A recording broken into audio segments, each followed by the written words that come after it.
foldable containers and e-fueled locomotives. The rail freight industry is not old-fashioned at all. Innovative ideas are everywhere, and this is the topic of today's RailFreight Live.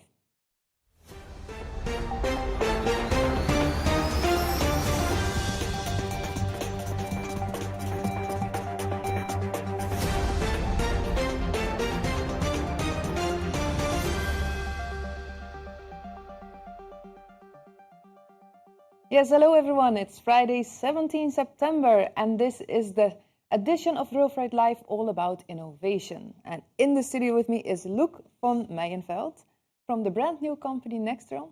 Welcome. Thank you. And on the line with us, we have Hans Broekhuis from Fourfold. Hello. Hi. Hello. Hi. And what these gentlemen both have in common is that they're currently working on projects that are about to change the world of rail freight. And we're all going to see about that soon. But before we do that, we want to look at some interesting news because the connectivity train of Europe, the connectivity, what is it called? Connecting Europe Express is currently on the way to Bucharest. And we have this real-life map where you can see that. We can track that connectivity train. And this is maybe a bit of a strange language to some of us, but you can see Bucuresti, I don't know what it's pronounced, is Bucharest, and the train is right over there where you see the red arrow. It's about to cross the border, and it's going to Bucharest to have this event over there about rail infrastructure investments. The SER is going to talk there, the CEO of the SER is going to talk there, and you can follow this event live. It's going to be streamed, and you can do that by going to the Connecting Europe Express website. So that will start at 1:30, right after this show. Now, Luuk, what do you think? Is this train going to come to Rotterdam as well? I don't know. I hope so, because I would be pretty keen to have a look. Yeah. And are you going to attend any events related to the connectivity train? I need to receive an invitation yet, but I hope they will see this and invite me. I remember Noah's train coming to Rotterdam, and that was a lot of fun. So if it is anything like that, I'll be there. Yeah, I heard it's going to arrive somewhere in Amsterdam and maybe even attend Rotterdam in October. So we have to keep our eyes open. Sounds good. Yeah, but it's going to be all around Europe. So if not to the Netherlands, it's going to be in Luxembourg, specifically to discuss rail freight and all other countries. So we'll see it somewhere. Now, innovation in the rail freight industry. We all think that rail freight is old-fashioned and that it's all happening in the automotive industry or other industries. But as a matter of fact, there is a big company, Hyundai, everybody knows it, that's taking the example of rail freight to apply to the road. So we have a short video to show you what this is all about. Creating the e-bogie wasn't as easy as putting one and one together. The requirements of the commercial vehicle was significantly different from that of passenger cars. Who knew? So we had to think completely differently and consider the modularity needed to cover a vast network of the value chain. Devoid of passengers, we could encase the entire fuel cell system in the dedicated chassis with a fully autonomous system. A steering system could be placed at both the front and rear. What does this do? It enables the sideways movement. Lastly, the intelligent package resulted in the entire system being compact enough to sit under the container. Hence, the term bogie that originates from the rail industry. Rail bogies are wheels of frame that sit under every train car. The e-bogie really is more like a smart robot than a traditional car, just like the smartphone revolution. The fuel cell e-bogie is a platform that offers a limitless business application.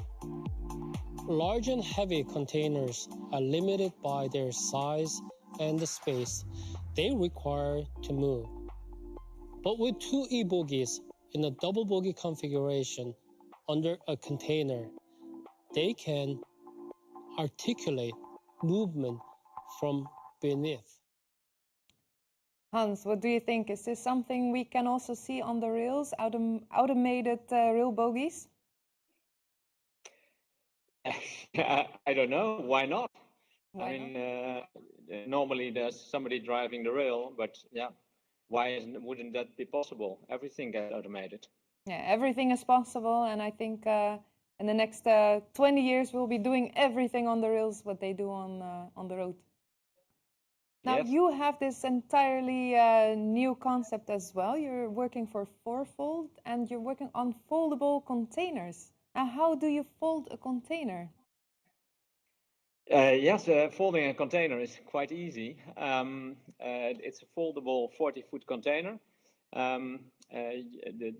You lift the roof with a standard machinery like a reach stacker or a truck, and then the front and the back panel fall in, and then the roof is lifted or is lowered, and then the container is folded. And it's a 1-to-4 connection actually, so 4 containers fit on place one normal container. Yeah, and we have a video of this. Let's have a short look Yep. what this is supposed to look like. Yeah, you can, this is trucks that are actually going to the terminal. Yeah, I don't see the video myself right now. Oh, I see it here. Yeah. So the trucks come from the port and go to the distribution center. Then containers get emptied, and the containers are folded 4-to-1. One truck goes back to the port to take back the containers, and the other 3 trucks can go other directions to pick up other cargo. So you have a saving of 75% of truck traffic once the container is empty. Then at the terminals, you see that the space is much less space is needed to store the containers. And on the vessel, you also see that that in theory you could carry 4 times more containers, or small boats to carry the containers. Yeah. Now we're talking trucks and vessels, but I also saw a train in the video. Yeah, we are also being carried on the train. We've been railing in Russia, in Spain, in the US, in Australia, and we also have certificates to be able to carry that. Yeah, so this is already happening? It is already happening, definitely. We are sailing with these containers already for 5-6 years.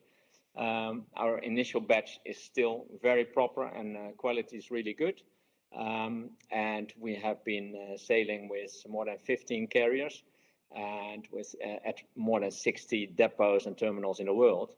Yeah. And currently we are sailing also with the whole container shortages. That's a big issue, and we have a lot of shippers, big shippers, who are asking for our containers because of the efficiency. And of course, the CO2 and emission reduction is the main topic at the moment. Yeah. Why these big shippers are asking for them. Yeah, because I was going to say, why did you invent the foldable container in the first place? Yeah, well, there's a lot of inefficiency in container transport. Roughly 20% on land and 40% at sea is empty. So once empty, we fold the containers and have 75% efficiency in space, in time, in number of vehicles, trucks, rail, and vessels. So therefore, this efficiency, we decided to develop this container and to start using it.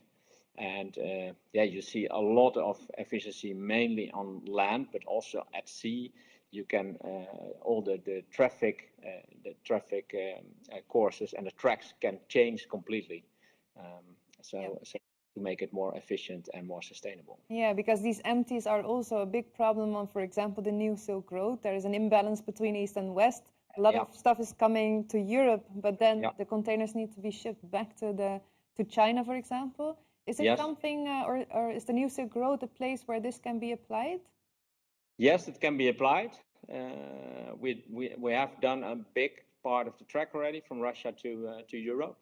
And in China, it depends a little bit on which region you go, and per region we have to get certificates, real certificates and permits to do so.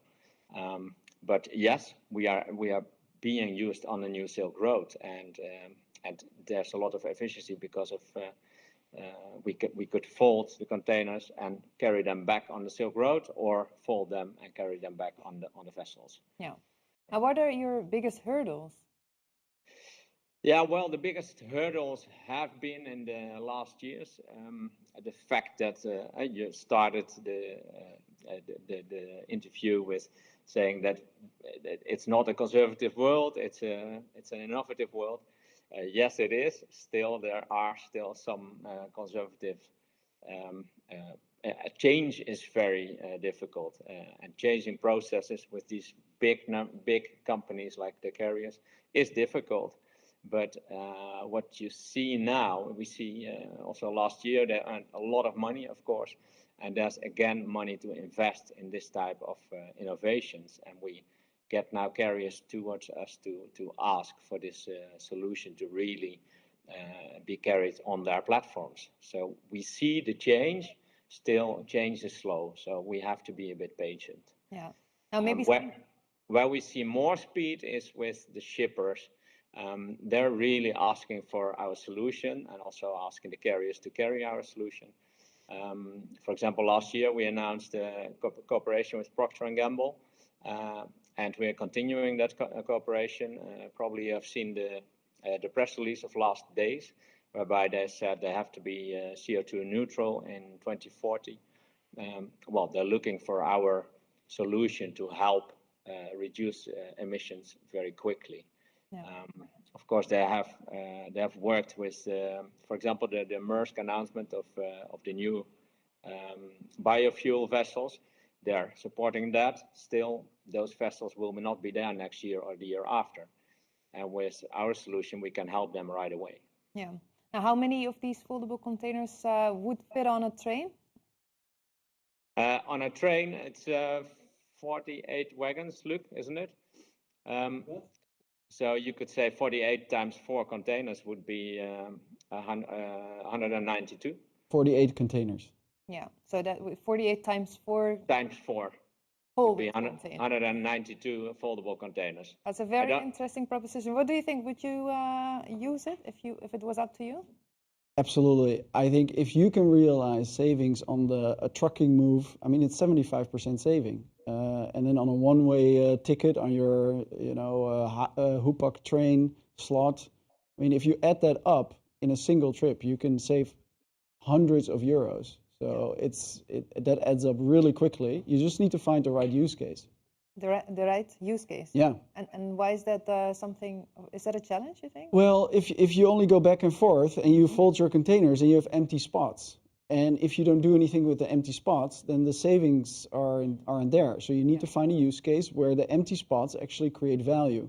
Yeah. And companies like Hoopak or Combiverkeer have such busy trains that they can actually fill those spots. Yeah. So it's up to the big intermodal operators to jump into this new opportunity. All right. Yeah. Well, thank you very much for clarifying that, and we'll be following it up. Thank you for being here with us today. Okay. Thank you. Bye-bye. All right. Now that was foldable containers. You are also working on a lot of new things, but first of all, you just started a new company.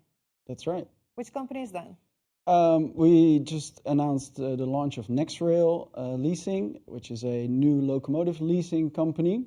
I was in Kiel this week to sign for the purchase of up to 103 locomotives from Vossloh. Mm-hmm. And that's 53 used ones. That's their current lease pool, and 50 brand new smart hybrid DE18s. And we're looking to bring innovative solutions to operators who have use cases with a non-electrified part. So it's shunting, it's regional feeding, that sort of use cases. Yeah. Now, congrats on the new company, of course. Thank you. That's major news. When I talked to you this morning, I asked you like, what kind of innovative ideas do you have in your mind? And you said alternative fuels. What are alternative fuels for rail? Yeah. So, as everybody knows, the climate concerns are very high on the agenda, and rail is the most clean modality of transport. So rail is good. The only thing is, in rail, we still use diesel because there is a lot of non-electrified parts of the line. And we cannot do without diesel at the moment. But we can actually do with less diesel and with better diesel. Why can't we do without diesel? Because the alternatives to diesel don't provide enough energy to pull these really heavy trains. So for example, if you were to put a battery in a locomotive and you pull this really heavy train up to 100 kilometers per hour, it's empty in like 10 minutes. So that's, I mean, it's not even close to being a reasonable solution. Maybe in due course, hydrogen would become a solution, but there are also tremendous challenges. So diesel for the moment is here to stay. And so diesel is crucial for rail at the moment. With alternative fuels, which is an alternative to fossil diesel, you could make, you could do the same things as diesel, but then in a more sustainable way. And we are looking forward to starting experiments already next year with something called HVO, which is a biofuel made from non-edible rest products, biomass essentially, and that can realize 55% CO2 saving in the whole chain. So a lot of large operators are looking into this because it's a really concrete way to reduce carbon footprint. Are there any challenges that come along with that? Yeah, for HVO, one of the key challenges besides the price, it's roughly 2 or 3 times as expensive as regular fuel at the moment still, is the fact that you have to tune your engine. So once you switch to HVO, which in itself is not really a problem, but then you cannot put regular diesel in. So you really have to make sure that you can always get HVO. Right, and HVO would enable the train to pull a heavy load as well. Absolutely, it will do the same thing as diesel once you've made the switch. Yeah. Which other alternatives are there? So one thing we're really excited about is e-fuels. With e-fuels, you take hydrogen and you capture CO2 from the air to create diesel. It's a synthetic diesel. And with this diesel, you can realize 95% CO2 savings. So as far as I'm concerned, this is really like the holy grail of alternative fuels. At this very moment, companies are building factories for mass production of e-fuels by 2025. That's when it really starts to ramp up. The thing is, you need a lot of sustainable energy to create these fuels. The benefit of e-fuels is that it's exactly the same as diesel. So you can even mix them. So you're not 100% dependent on just diesel or the e-fuel. What's also another benefit is you don't have to change the engine at all. So we are working with MTU, which is a Rolls-Royce company, to certify all our engines for e-fuels and HVO as well. Yeah. So this is, I mean, we're in this for the long run, so we really have to look at solutions for the long term, and I think e-fuels is going to play a huge role in that. And why for the long term? Why not tomorrow?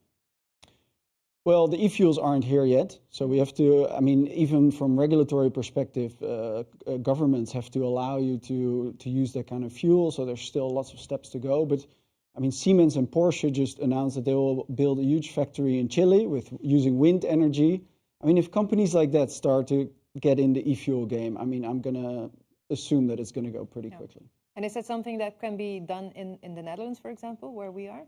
Well, you need plenty of sustainable energy, and so you need either a place where there's a lot of wind or a lot of sun, or we have a lot of wind. Well, yeah. So maybe, maybe. Okay. But Norway, for example, uses the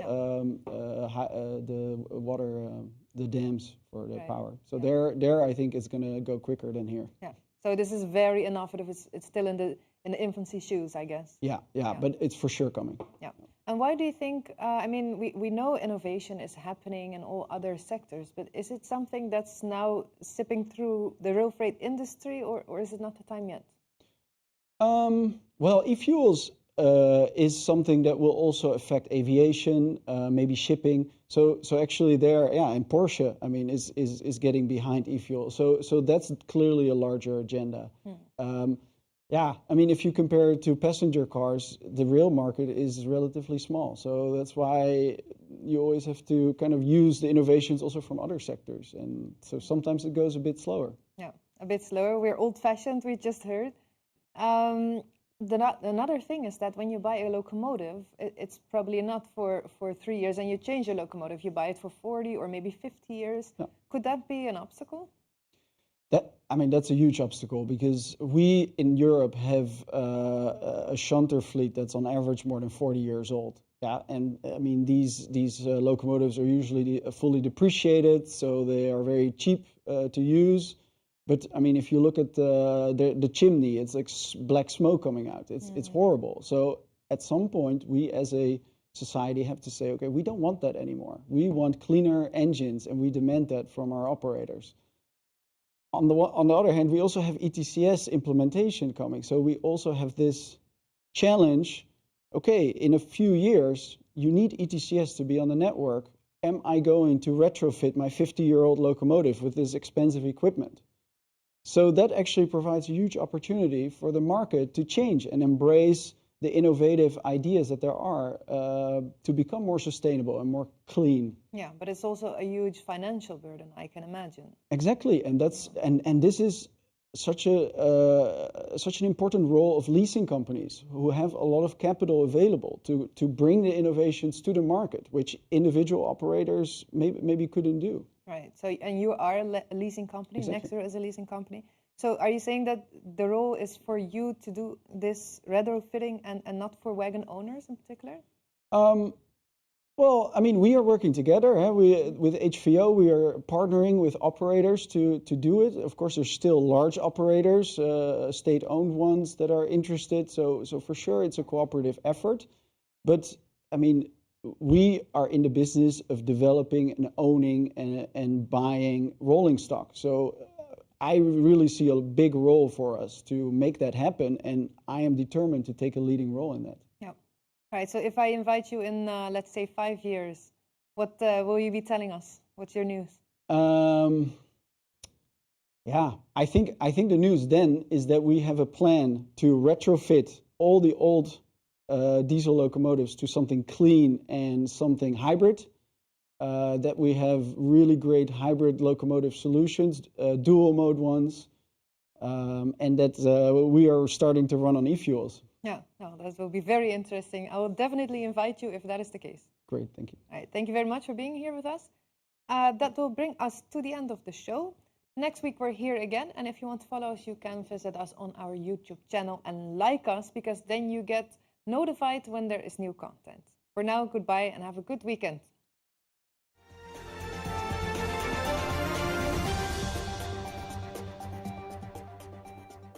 En ook u kunt hier zitten, want deze coronaproof studio is te huur voor uw congres, vergadering of webinar.